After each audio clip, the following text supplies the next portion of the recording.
there are two fundamental attitudes toward life and its sorrows. Those with the first attitude blame the world.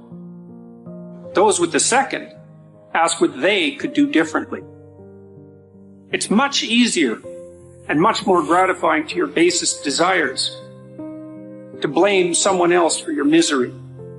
Life is full of ups and downs, disappointments, failures, obstacles, and stumbling blocks.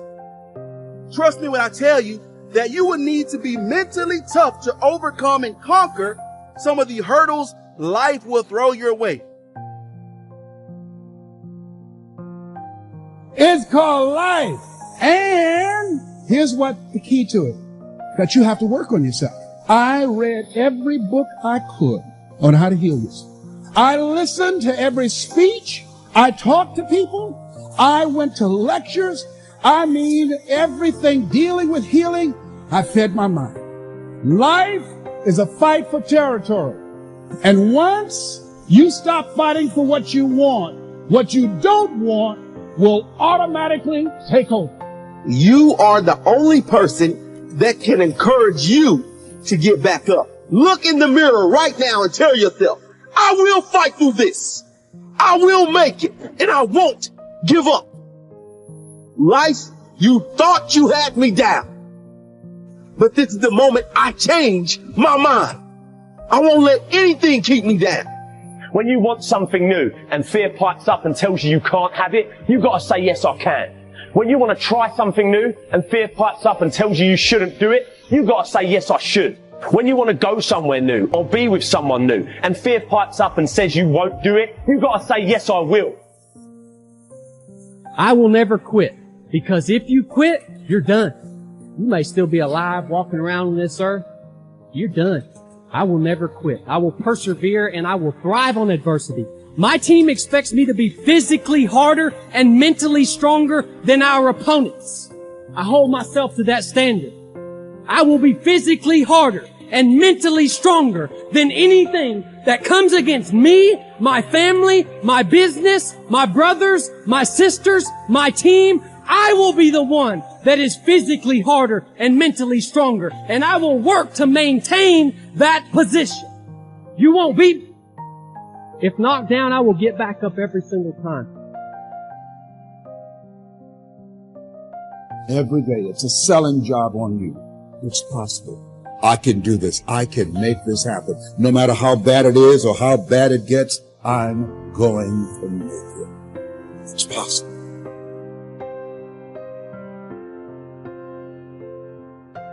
Yo, we all are great. We all should think that we're great. There's no reason for you to not think that you're great. If you don't think you're great, ask yourself why. Why don't you think the highest of yourself? When you do, people have no choice but to follow suit. You got no choice but to follow suit. Well, a lot of people, they base it on their past. They base it on the life that they've experienced up until this moment. Makes you better. Yeah, it does make you better. Makes you better, makes you smarter. Yeah. A life we need with to no hear a guy rocks. like you say it. Yeah, man. That's what's interesting about it. That's what's interesting about life. You can hear a guy like you say that, and then it changes your perspective, and then you'll go out and take action that you might not have taken before. I got a 585 on my SAT. Confessions. They give you 400 for putting your name on the paper. It's a true story. I guessed ABACADA. I did abacadabra all the way down. True story. Swear to God. Hand on my mother's grave. ABACADA. All the way down. I didn't care because it was a class trip that same day. I wanted to go Great Adventure. I was told that not taking my SAT seriously would prohibit me from furthering myself in life. That's what I was told. At the moment, I said, maybe I should have applied myself. Maybe I should have did different. When I saw all my friends get their test scores back and they were static. 800s, 900s, 960s. Everybody's going to college. I felt like the biggest idiot in the world. The biggest idiot in the world. Because the same people that I went and rushed to go to Great Adventure with, they had taken the SAT the week before. They already got their work done. They did everything they were supposed to do. So that moment of fun was real fun for them. I was the only dumbass that didn't prioritize and take care of my shit. So I'm the only one going to community college. Everybody else off to Villanova, Temple University, Drexel University. God damn. I just got left behind. Why didn't y'all tell me that y'all did it the week before? How come y'all ain't tell me that we was serious about the college? Y'all ain't tell me y'all was trying to go to Temple or Drexel? Oh, wait. It's because my life isn't their life. They're focused on themselves. Wow, they're doing what they're supposed to do. Hey, Jack. Go sit by yourself and figure it out, because this is where you should be. Lesson learned. Any opportunity given should be taken serious from this point. Because if not, you will find yourself feeling just like this. So I had to get down on myself for a moment. I learned from it. Now, if I gotta take a goddamn test, you best believe I'm studying for that test, because I don't want the feeling like I'm the guy that didn't prepare. Now I got a story to tell my kids about what it feels like to be the kid in class that didn't prepare, that's got the worst grade when they give all those grades back. But it's because of my experience. I don't look down on those moments. You take those moments, you make the best of them, because they're life lessons. It's that simple. You're saying it's positive, but it's really just simplicity that's real. It's real. It's real, and it's your life experience, and it's your life's lessons.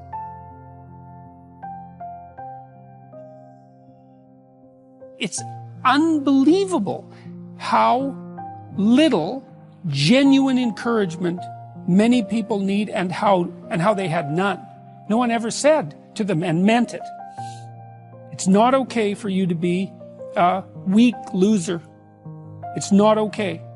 And the reason it's not okay is because you could be way more than that. And it's a crime, an ethical crime, for you to allow all that necessary potential to go to waste.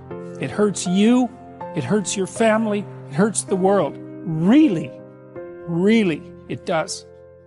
And people think, oh, okay, I get it. And they do get it, because they know. If you want to know something about yourself, sit on your bed one night and say to yourself, you got to mean this. Like, you got to be desperate. This is no game, this. It's like, my life is not everything I want it to be, and perhaps it's not everything that I need it to be. And by need, I mean my life is so unbearable that the suffering that's attendant upon that is make me nihilistic, cynical, bitter, resentful, homicidal, genocidal, unable to have a good relationship, prone to punish people for their virtues because of my jealousy, driving the proclivity to see evil everywhere except within my own heart. Like, these are problems, man. And you ask yourself, you sit on the bed and say, okay, man, I'm ready to learn something. Like, what's one thing I'm doing wrong that I know I'm doing wrong, that I could fix, that I would fix? It's like, you meditate on that, you'll get an answer. And it won't be one you want, but it'll be the necessary one. You know, and it's often something that will point you to small things. So Carl Jung said, people in the modern world don't see God because they don't look low enough. And so imagine you're in your messy bedroom, you know, and you're sitting on the edge of the bed trying to have an honest dialogue with yourself. And the little voice says, you know, it's pretty disgusting in here.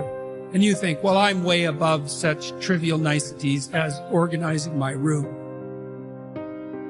Well, that's pride. That's arrogance.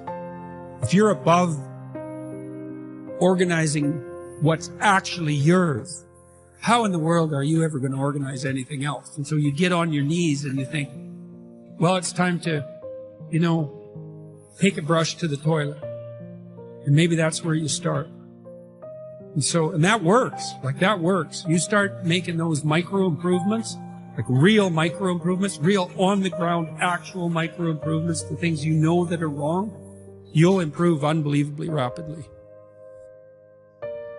What's really interesting is self-value, real self-worth, comes from doing hard things. We keep talking about self-love. We keep talking about loving yourself, believing in yourself. That happens naturally when you go through something difficult. Everyone who's listening right now, I guarantee you, has been through something difficult. Maybe they lost a friend. Maybe they've been through cancer. Maybe they lost their job and had to rebuild. Maybe they completely